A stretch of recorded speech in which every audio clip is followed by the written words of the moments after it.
আসসালামু আলাইকুম সম্মানিত প্রিয় দেশবাসী, আমরা আছি এখন আমাদের ঐতিহ্যবাহী গোপীনাথপুর সরকারি প্রাথমিক বিদ্যালয় বাচ্চারা। তো এই বিদ্যালয়ের আমরা কিছুদিন আগে একটা ভিডিও করেছিলাম আমাদের যে ছাদের 3 তলার দ্বিতীয় তলা, যে ছাদের দ্বিতীয় তলাতে তো এখানে রডের যে কারচুপি হয়েছিল। তো আমরা গ্রামবাসী সবাই একত্র হওয়ার কারণে রডগুলা আবার সুন্দরভাবে লাগানো হয়, কিন্তু রডগুলাকে আমি আপনাদেরকে ভিডিওর মাধ্যমে দেখাচ্ছি যে রডগুলাকে কীভাবে কেটে ফেলা হয়েছে। এটা আমাদের জন্য একটা খুবই ক্ষতিকর একটা বিষয়।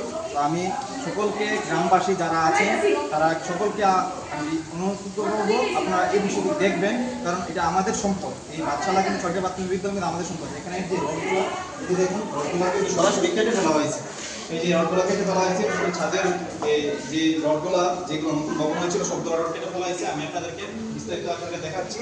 আপনারা এই বিষয়টা, গ্রামবাসী, এটা আমাদের সম্পদ, আপনারা এই বিষয়টা নিয়ে দেখবেন এবং ভিডিওটা দেখার যাতে এটা অ্যাকশনে যাওয়া উচিত আমি মনে করি। আপনারা বিষয়টা দেখবেন, আমাদের সম্পদ, কেন এই রডগুলা কেটে ফেলা হবে এবং কেন রডগুলা কেটে বিক্রি করা হবে। তো যারা করেছে আমরা সঠিক তদন্তের মাধ্যমে এটা পদক্ষেপ নেবেন। যে বিষয়টা যে কাটলো রডগুলা, এগুলাতে কাটার পরে আমাদের কি ক্ষতি হতে পারে? এখন উপরে যে তাল সিঁড়ি করবে, জি, 4 তালা করে, তাইলে তো মনে করেন এর মাঝে অনেক ঝুঁকিপূর্ণ হবে না? অনেক ঝুঁকিপূর্ণ হয়ে যায়, ঝুঁকিপূর্ণ হয়ে যাবে। তো এটা আমাদের জন্য ক্ষতিকর একটা বিষয়। তো ক্ষতিকর বিষয়। তো আপনি তো এখানে রাজমিস্ত্রি কাজ করেন, বর্তমান কাজ, আপনি কি দেখছেন এটাকে সরিয়ে ফেলছে বা কি দেখছেন না?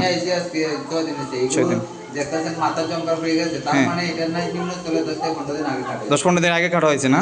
তো আমি দেশবাসীকে এটা দেখার জন্য অনুরোধ করবো, আসেন।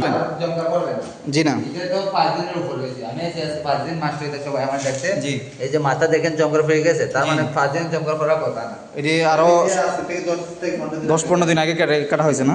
আচ্ছা, এখানে আমাদের ছাদের যে বিয়াগুলা বলা হয়েছিল, ওই ছাদেরগুলা, ছাদের রডগুলো হচ্ছে অনেক বড় বড় ছিল, কথা বুঝছেন?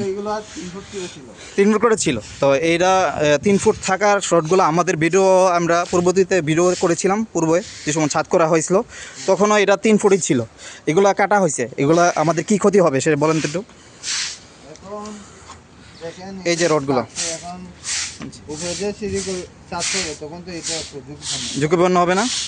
এটা আমাদের জন্য অনেক ক্ষতির একটা বিষয়। কত ফুট থাকা উচিত এই রডগুলো বাড়তি? সর্বনিম্ন তো 2.5 ফিট, 3 ফিট। এখন বর্তমানে কয় ফিট আছে? এখন আছে 10 ইঞ্চি আছে না? এই সবগুলা রড কিন্তু এভাবে কেটে ফেলা হয়েছে, সবগুলা রড। তো এটা এটা এটা অন্যায় হয়েছে কিনা?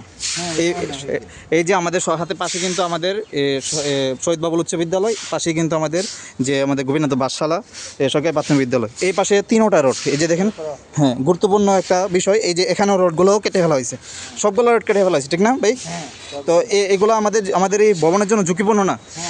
ঝুঁকিপূর্ণ। তো আমি কসবা উপজেলা যে সামিল স্যার, আপনি এই বিষয়টি দেখবেন যে এটা খুবই গুরুত্বপূর্ণ একটা বিষয়। এরা কীভাবে কারচুরি করতে পারে এটা আপনার সঠিক তদন্তের মাধ্যমে আমি গ্রামবাসী সহ সকলকে বিনীতভাবে অনুরোধ করবো আপনারা এই বিষয়টি দেখবেন।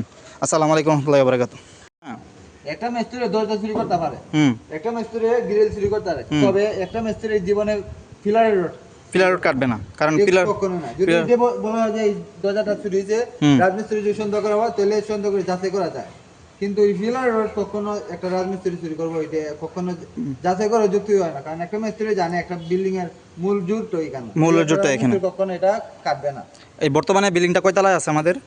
এখন আমরা আছি 2 তলা, 3 তলায় ছাদে আছি, আরো 2 তলা হবে, উপরে 2 তলা হবে। তো আমরা এই বিষয়টি আপনারা খুবই গুরুত্বপূর্ণ একটা বিষয়, আপনারা গ্রামবাসী কিন্তু এই বিষয়টা নিয়ে অবহেলা করবেন না। এটা আমাদের সম্পদ, আমাদেরই রক্ষা করতে হবে। আসসালামু আলাইকুম।